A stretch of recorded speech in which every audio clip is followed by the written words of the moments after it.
Good morning students. आज हम दैनिक पंजी, रोजनामचा, जर्नल या तो नकल बही इस लेसन के बारे में पढ़ेंगे। तो ये जो लेसन का जो नाम है इसी को हम जर्नल करके विशेष रूप से कहते हैं। तो जर्नल क्या होता है, जर्नल किसे कहते हैं, इसका अध्ययन हम इस पाठ के अंतर्गत करने वाले हैं। तो जर्नल जो है ये प्रारंभिक लेखे की प्रथम पुस्तक है। प्रत्येक व्यापारी अपने व्यवसाय में जो भी व्यवहार या जो भी लेन देन घटित होते हैं उसको सबसे पहले जिस पुस्तक में लिखता है, जिस बही में लिखता है, वह बही जर्नल कहलाती है। तो सबसे पहले लेखा जिस बही में किया जाता है वही लेखा पुस्तक जो है वह जर्नल है। तो ये जर्नल क्या है इसके बारे में हमें विस्तार से अध्ययन करना है। तो जर्नल जो शब्द है ये फ्रेंच भाषा के जोर इस शब्द से बना हुआ है, जिसका शाब्दिक अर्थ है दैनिक बही। और जर्नल लेखे की प्रथम पुस्तक है। सबसे पहले इसी पुस्तक में लेखा किया जाता है, इसलिए इसको प्रथम पुस्तक माना जाता है। और यह मुख्य पुस्तक है क्योंकि इसी पुस्तक के आधार पर आगे के चरण अपनाए जाते हैं और इसलिए इसको प्रधान पुस्तक या मुख्य पुस्तक भी कहेंगे। और व्यापारी अपने प्रत्येक व्यवहारों का लेखा इसी बही में करता है, सभी व्यवहारों का लेखा इसी बही में करता है। और यदि कभी कभी अगर वह अनुभवी नहीं है तो सबसे पहले वह इस जर्नल में लेखा करने के पहले स्मरण बही में कोई व्यवहार लिख लेता है ताकि किसी भी प्रकार का सौदा छूट ना जाए या तो लेन देन छूट ना जाए। और उसी कार्य के लिए जो भी मुख्य बही इस्तेमाल वह करता है, वह स्मरण बही के बाद वाली जो बही है वह जर्नल के रूप में बही वो इस्तेमाल करता है। और प्रत्येक व्यवहार का यहाँ पे संक्षिप्त रूप में लेखा किया जाता है और इसीलिए इसको दैनिक पंजी या तो दैनिक हिसाब रखने की पुस्तक हम कहेंगे।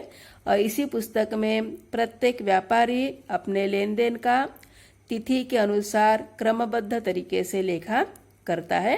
और इसी व्यवहारों का लेखा करने के लिए जो भी पुस्तक वह इस्तेमाल करता है, उपयोग में लाता है, उसी को ही जर्नल कहते हैं।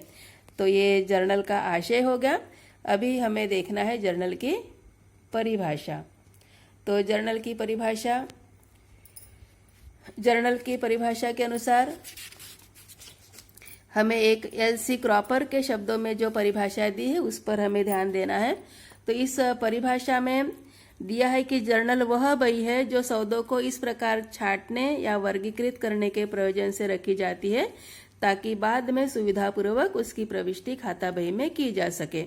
तो जर्नल नाम की ये जो बही है या पुस्तक है उसमें जो भी व्यवहार हम लिखते हैं वह प्रमुख रूप में शुरुआत में हम व्यवहार को लिखते हैं और इन्हीं जो भी लिखे हुए व्यवहार है वह भविष्य में उसकी छांटनी की जाएगी, उसका वर्गीकरण किया जाएगा। और इसी वर्गीकरण को करने के लिए ही पहले हमें जो भी बही की आवश्यकता पड़ती है, जो भी पुस्तक की हमें आवश्यकता पड़ती है, उसी को हम जर्नल करके कहते हैं।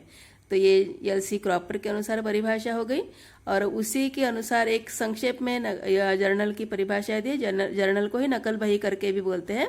तो ये जो नकल बही है या तो जर्नल है वो प्रत्येक लेन देन का मूल रूप में लेखा करने की एक प्रधान बही है।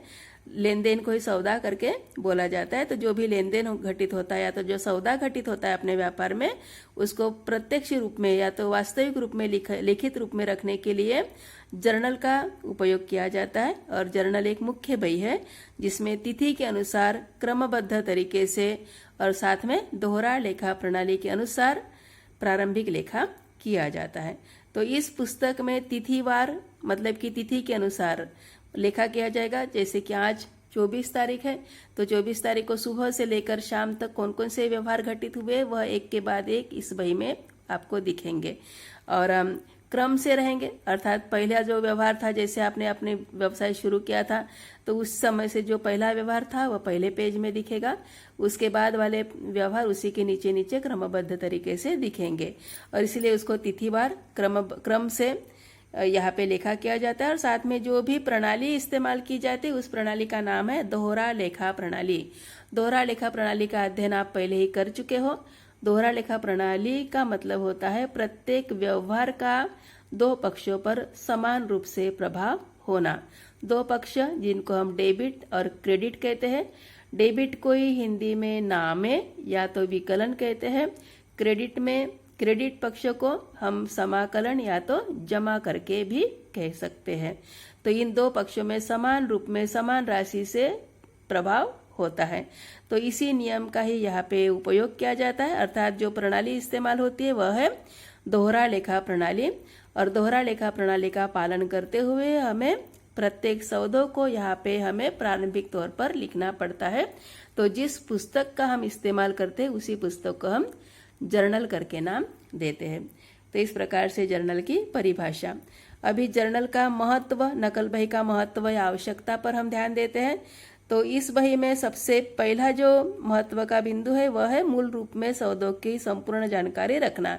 तो जो भी सौदा घटित हो जाएगा या होगा तो उसको हम यहाँ पे मूल रूप में लिखेंगे, अर्थात जो भी सौदे का वास्तविक रूप है। जैसे कि आप अनिल से माल खरीद रहे हो तो यहाँ पे जैसे व्यवहार घटित हुआ था उसी रूप में ही आपको इस बही में लिखना पड़ेगा। तो इस प्रकार से मूल रूप में सौदे की यहाँ पे आप संपूर्ण जानकारी रखोगे। किस व्यक्ति से माल खरीदा, कितने रुपए का माल खरीदा, कौन सी तिथि को माल खरीदा, आदि सभी यहाँ पे सूचनाएं आपको एक के बाद एक दिखना शुरू होगा। इसलिए पहले प्रकार का जो महत्व है वह यहाँ पे कौन सा दिया है, मूल रूप में सौदे की संपूर्ण जानकारी यहाँ पे इसी पुस्तक में रखी जाती है। उसके बाद खाता बही बनाने के लिए यह जो जर्नल नाम की बही है वो सहायक रहती है, क्योंकि इसी बही के आधार पर प्रत्येक व्यवहार की छांटनी होती है, वर्गीकरण किया जाता है। और वर्गीकरण के चरण को ही हम खाता बही या तो लेजर करके कहते हैं। तो जर्नल बनाने के बाद हम लेजर का भी अध्ययन कर सकते हैं। तो सबसे पहले हमें जर्नल क्लियर आना चाहिए, और जर्नल अगर आपका सही है तो खाता बही भी आपकी सही बनना शुरू हो जाता है। तो खाता बही बनाने के लिए जर्नल की ही सहायता हमें लेनी पड़ती है। तीसरे नंबर पे दिया है सौदे का संक्षिप्त ब्यौरा। तो जो भी कुछ लेन देन घटित होता है, जो भी सौदा संपन्न हो जाता है, तो उसी सौदे का यहाँ पे संक्षिप्त रूप में वर्णन हमें दिखाना पड़ता है।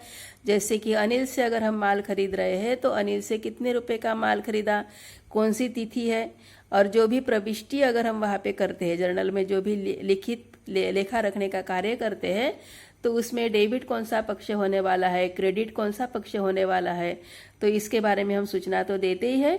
साथ में यह व्यवहार हमने क्यों किया उसके बारे में हम नीचे ब्रैकेट में, कोष्टक में वहाँ पे सूचना भी हम देते हैं। तो उसी को कहते हैं सौदे का संक्षिप्त ब्यौरा देना। फिर उसके बाद चौथे नंबर का पॉइंट दिया है नाम तथा जमा का ज्ञान। नाम को ही हम डेबिट कहते हैं, जमा को हम क्रेडिट कहते हैं। तो कौन सा पक्ष डेबिट होने वाला है, कौन सा पक्ष क्रेडिट होने वाला है, इसके बारे में पूर्ण जानकारी हम यहाँ पे लिखते हैं। फिर पांचवें नंबर का पॉइंट है दैनिक व्यवहारों का ज्ञान। एक दिन में कितने व्यवहार घटित हुए हैं उसके बारे में सूचना भी जर्नल की सहायता से ही सभी को प्राप्त होगी। फिर लेखों की जांच करने में सुविधा। आपने जो भी कुछ व्यवहार लिखे हुए हैं तो उसकी जांच करने के लिए भी जर्नल आवश्यक होता है। तो लेखों की जांच करने का कार्य भी जर्नल के माध्यम से ही होगा, अर्थात सही व्यवहार लिखे हो कि नहीं, प्रविष्टि आपकी सही हुई कि नहीं, या तो कोई गलती तो नहीं है, इसके बारे में भी जांच कार्य सही ढंग से संपन्न करने के लिए जर्नल का ही आधार हमें लेना पड़ता है। फिर है विवादों को हल करने में सहायक। यदि कोई विवाद संपन्न हो जाता है, कोई रकम गलत लिखी गई है या तो तिथि गलत डली गई है, तो इसके बारे में भी जांच कार्य करने के लिए भी हमें जर्नल का ही सहायता प्राप्त होगी। फिर त्रुटियां ढूंढने में सहायक है, तो गलतियां भी आसानी से ढूंढ पाओगे। डेबिट पक्ष में जितनी रकम आएगी उतनी ही क्रेडिट पक्ष में रहेगी। दो खाते समान रकम से ही प्रभावित होंगे, और इसी कारण से कोई अगर गलत लिखा जाता है, 5,000 को अगर आप 500 रुपये लिख लेते हो तो क्या हो जाएगा, तो ये गलतियां भी आपको आसानी से पकड़ में आएगी। वर्गीकरण के चरण में ये गलतियां दिखेगी, और वर्गीकरण में गलतियां दिखती है तो जर्नल में कहाँ पे गलतियां हुई है उसके भी बारे में हमें सूचनाएं प्राप्त होगी। और फिर है अन्य आवश्यक प्रविष्टियों को लिखने में सुविधा। तो जो भी मूल रूप में तो हम जो भी जब सौदा घटित हो जाता है, जब लेन देन घटित होता है, उस समय तो हम जर्नल में लेखा करते ही है। साथ में वर्ष के अंत में कितना माल बचा है उसको अंतिम स्कंध करके बोलेंगे, इसके बारे में भी सूचना हम देंगे। कभी कभी कुछ जो व्यय है वह देना बाकी रह जाता है, उसको अदत्त कहते हैं, उसके बारे में भी प्रविष्टियां हम जर्नल में ही करेंगे। कभी कभी कोई व्यय हम एडवांस में चुका देते हैं तो पूर्वदत्त उसे बोला जाता है, तो इसके बारे में भी हम प्रविष्टियां करते हैं। कभी कोई आय हमें पहले ही प्राप्त हो जाती है या कोई आय हमें प्राप्त ही नहीं होती, तो इनके भी बारे में जो भी सूचनाएं हैं वह हम जर्नल में ही लिखते हैं। तो कुछ अन्य प्रविष्टियां जो भी है, जो भी अन्य छूटे हुए व्यवहार है, उनके भी बारे में प्रविष्टियां लिखने का कार्य इसी बही में किया जाता है। सूचनाएं दिखाने का कार्य जर्नल में ही होता है। और साथ में 10वें नंबर का पॉइंट है अंकेक्षण के लिए प्रमाण। तो जर्नल की सहायता से ऑडिटिंग का कार्य होता है, अर्थात व्यापारी के लेन देन की जांच जो होती है, कर निर्धारण के लिए जो अनिवार्य चीज है, तो हिसाब के पुस्तकों की जांच कार्य, क्योंकि सभी व्यापारी समाज के एक घटक है और प्रत्येक व्यापारी का कर्तव्य है देश को कर चुकाना, और देश को कर चुकाने के लिए वह अपने जो लेखा पुस्तक है उसकी जांच करवाता है। जिस अधिकारी से इसका लेखा पुस्तकों की जांच होती है उसी को ही अंकेक्षक करके कहते हैं, और अंकेक्षक के कार्य को ही अंकेक्षण करके कहा जाता है। तो अंकेक्षण के लिए जर्नल एक प्रकार का प्रमाण हो जाता है। तो इस प्रकार से ये जर्नल की आवश्यकता या महत्व के कुल यहाँ पे 10 बिंदु दिए हुए हैं। आशा करते हैं आपको ये 10 बिंदु समझ में आ गए होंगे। अभी आगे बढ़ते हैं। जर्नल अर्थात नकल बही में लेखा करने के संबंध में नियम। तो जर्नल में लेखा करने के संबंधित जो नियम है वह 3 खातों के लिए अलग अलग नियम है। 3 प्रकार के खाते अभी यहाँ पे आपको समझने हैं। सबसे पहला रहेगा व्यक्तिगत खाता, दूसरा रहेगा वास्तविक खाता या तो वस्तुगत खाता करके हम बोलेंगे उसको, और तीसरा रहेगा नाम मात्र खाता। तो सबसे पहले व्यक्तिगत खाता, जिसको इंग्लिश में पर्सनल अकाउंट कहते हैं। व्यक्तिगत खाते में जो भी प्राकृतिक व्यक्ति, कृत्रिम व्यक्ति, प्रतिनिधित्व व्यक्ति, इस प्रकार की जो भी कुछ सूचनाएं है वह सभी सूचनाएं शामिल होगी। जैसे राम, श्याम, अनिल, गीता, सीता, ये सभी क्या है, प्राकृतिक व्यक्ति है। कृत्रिम व्यक्ति में बैंक, बीमा, कोई भी संस्था, कोई भी फर्म, ये सभी कृत्रिम व्यक्ति है। प्रतिनिधि व्यक्ति अर्थात व्यक्ति का प्रतिनिधित्व करने के लिए जो भी कुछ और भी कुछ मदे आएगी वो प्रतिनिधि व्यक्तिगत खाते में आएगी। अर्थात व्यक्तिगत खाते के अलग अलग ये रूप है। तो व्यक्तिगत खाते का नियम होता है पाने वाले को डेबिट करो, देने वाले को क्रेडिट करो। Debit the receiver and credit the giver. अगर व्यक्ति कुछ पाता है तो उस व्यक्ति को डेबिट करना है, और यदि कोई व्यक्ति देता है तो उस व्यक्ति को क्रेडिट करना पड़ेगा। ये व्यक्तिगत खाते का नियम रहेगा। फिर दूसरे नंबर का खाता है वास्तविक खाता या तो वस्तुगत खाता, जिसको हम रियल अकाउंट कहते हैं। ये वस्तुगत खाते में सभी प्रकार की संपत्तियां, माल, रोकड़, चल संपत्तियां, अचल संपत्तियां, सभी प्रकार की संपत्तियां यहाँ पे शामिल होती है। तो वस्तुगत खाते का नियम है व्यापार में जो वस्तु आए उसको डेबिट करना है, व्यापार से जो वस्तु जाए उसको क्रेडिट करना है। Debit what comes in and credit what goes out. इस प्रकार का वास्तविक खाते का नियम है। तो ये सेकंड नंबर का नियम है जर्नल बनाने का। और तीसरे नंबर का खाता है नाम मात्र खाता, या तो इसी को ही आय व्यय खाता या तो अवास्तविक खाता भी इसको हम कह सकते हैं, जिसको हम नॉमिनल अकाउंट करके इंग्लिश में नाम है।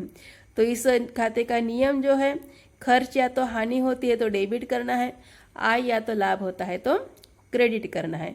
Debit the expenses and losses and credit the income and gain. तो इस प्रकार का तीसरे नंबर का खाता है।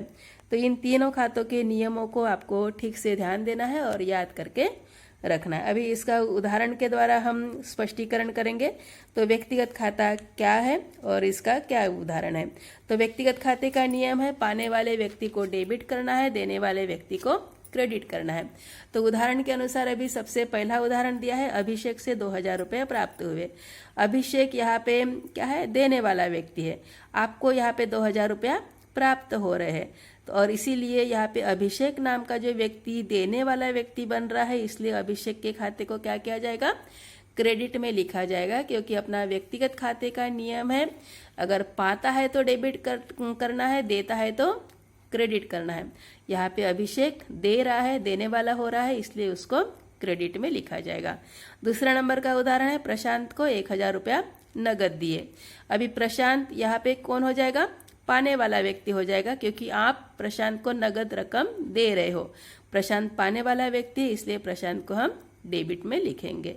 तो इस प्रकार से ये व्यक्तिगत खाते का नियम के अनुसार पाने वाले को डेबिट करना है, देने वाले को क्रेडिट करना है। Debit the receiver and credit the giver. उसके बाद वास्तविक या तो वस्तुगत खाता जो है, रियल अकाउंट जिसको हम कह रहे हैं, तो इस खाते का नियम है कि आने वाली वस्तु को डेबिट करना है, जाने वाली वस्तु को क्रेडिट करना है। तो इसमें एक उदाहरण है, 500 रुपये का माल आप नगद खरीद रहे हो। 500 रुपये का माल अगर नगद खरीदोगे तो 500 रुपया मतलब कि रोकड़ संपत्ति है, वास्तविक खाते में शामिल होती है। साथ में माल भी क्या है, संपत्ति है, जो वो भी वास्तविक खाते में, वस्तुगत खाते में शामिल होगी। और इसी कारण से अभी यहाँ पे क्या होगा कि व्यापार में अगर आने वाली वस्तु है तो उसको डेबिट करना है, व्यापार से जो भी वस्तु जाएगी उसको क्रेडिट करना है। तो यहाँ पे 500 रुपये का माल आप नगद खरीद रहे हो, अर्थात माल आपके पास आएगा, इससे माल खाते को डेबिट करना पड़ेगा और 500 रुपया आपको देना पड़ेगा। माल खरीद रहे हो मतलब कि माल आपके पास आ रहा है तो रुपया आपको चुकाना पड़ता है और रुपया आपके पास से जाएगा, इसलिए 500 रुपया जो रोकड़ जिसको हम कहेंगे वह क्रेडिट में लिखा जाएगा, माल को डेबिट में लिखा जाएगा। तो माल खरीदा है, खरीदा करके शब्द आता है तो उसी को क्रय करके बोला जाता है। तो क्रय खाता यहाँ पे डेबिट करना पड़ेगा, रोकड़ खाते को क्रेडिट करना पड़ेगा। माल आएगा इसलिए डेबिट होगा, रुपया जाएगा इसलिए क्रेडिट होगा। तो 500 रुपये का माल अगर नगद खरीदते हैं तो व्यवहार समझ में आ गया होगा। दोनों भी यहाँ पे क्रय और रोकड़ ये दो पक्ष प्रभावित होंगे, दोनों भी वस्तुगत खाते में आएंगे, वास्तविक खाते में आएंगे। क्रय डेबिट होगा, रोकड़ क्रेडिट में लिखना पड़ेगा। तो इस प्रकार से माल आएगा इसलिए डेबिट, रोकड़ जाएगी इसलिए उसको क्रेडिट लिखा जाएगा। तो ये दूसरे नंबर का व्यवहार हो गया, दूसरे नंबर का खाता। तीसरे नंबर का खाता है अवास्तविक या तो नाम मात्र खाता। तो ये नाम मात्र खाता अर्थात ये आय और व्यय के संबंधित खाता रहता है और इस खाते का नियम है, खर्च या तो हानि होती है तो उसको डेबिट करना है, आय या तो लाभ होता है तो क्रेडिट करना है। तो इस खाते का उदाहरण दिया है, वेतन के 400 रुपया दिए, वेतन के रुपए चुकाए, वेतन चुकाते हो या तो कोई भी व्यय चुकाते हो तो व्यय का खाता हमें डेबिट करना पड़ता है, debit the expenses and losses, इसलिए यहाँ पे वेतन को हमें डेबिट लिखना पड़ेगा। और दूसरे नंबर का उदाहरण है, कमीशन के 600 रुपया प्राप्त हुए, कमीशन यहाँ पे आय मिलेगी, आय या तो लाभ अगर होता है तो उसको क्रेडिट करना पड़ता है, credit the income and gains करके बोला जाता है, इसलिए कमीशन अगर प्राप्त हुआ करके सूचना है तो कमीशन खाता क्रेडिट में लिखा जाएगा। अगर कोई भी चीज प्राप्त करके बोला गया है, यहाँ पे आय अगर दिख रही है तो उसको क्रेडिट में लिखना है, व्यय अगर होते हुए दिखेगा तो उसको डेबिट में लिखना है। तो इस प्रकार से ये 3 प्रकार के खाते हैं, व्यक्तिगत खाता, वास्तविक खाता एवं अवास्तविक या तो नाम मात्र खाता। इन तीनों खातों के नियम ठीक से याद रखने हैं। व्यक्तिगत खाते का नियम है debit the receiver and credit the giver, मतलब कि पाने वाले को डेबिट करना, देने वाले को क्रेडिट करना। वास्तविक खाते का नियम है जो वस्तु व्यापार में आए उसको डेबिट करो, जो वस्तु व्यापार से जाए उसको क्रेडिट करो, debit what comes in and credit what goes out. और अवास्तविक या तो नाम मात्र खाते का जो नियम है, खर्च या तो हानि को डेबिट करो, लाभ या तो आय को क्रेडिट करो, debit the expenses and losses, credit the income and gain. तो इस प्रकार से ये 3 प्रकार के खातों के नियम हैं जो जर्नल बनाने के लिए हमें उपयोगी पड़ेंगे। इन नियमों को ठीक ढंग से याद रखना है।